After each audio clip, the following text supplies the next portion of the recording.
Apa kabar saudara? Semoga selalu sehat dan tetap bersemangat. Saatnya Anda menyimak berita Banten bersama saya Maya Meliasari. Sejumlah berita menarik seputar Banten akan kami sajikan untuk Anda. Berikut 3 berita utama hari ini. Diduga korsleting listrik pabrik dan gudang makanan di Kota Tangerang terbakar.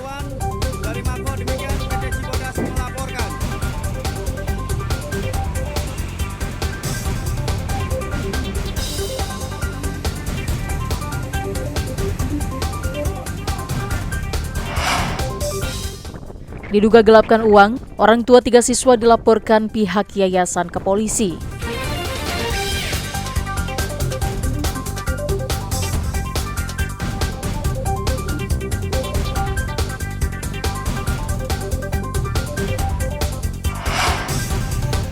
Dua pelajar di Cilegon yang mengendarai motor tewas dihantam truk trailer.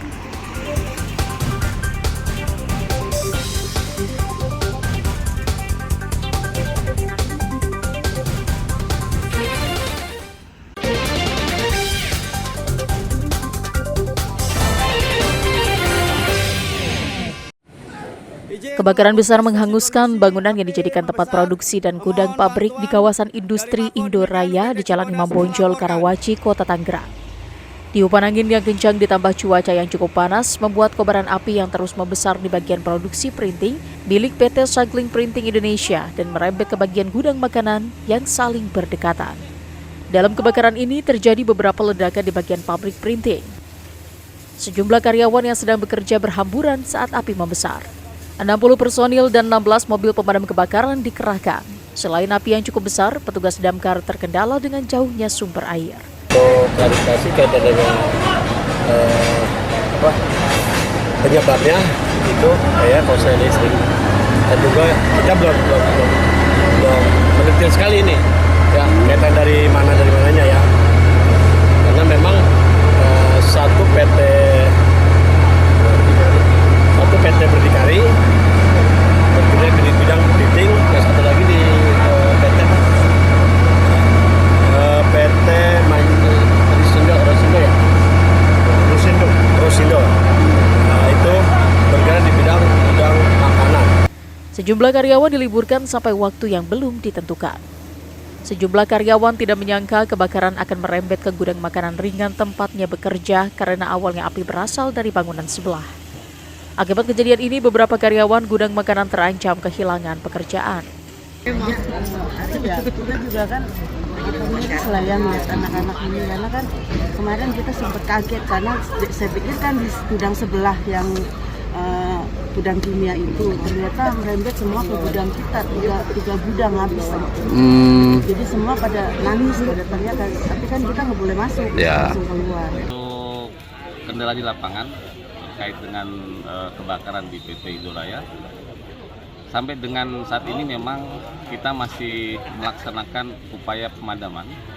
Terkendala dengan yang pertama itu suplai air karena memang kondisi suplai airnya agak jauh dari lokasi. Kemudian yang kedua, bahan yang terbakar kebetulan memang ini tinggal satu titik, dan titik tersebut itu bahannya bahan plastik bercampur dengan bahan kimia, dan kondisinya tumpukan sisa kebakaran itu hampir 5 meter sehingga kita harus mengurai.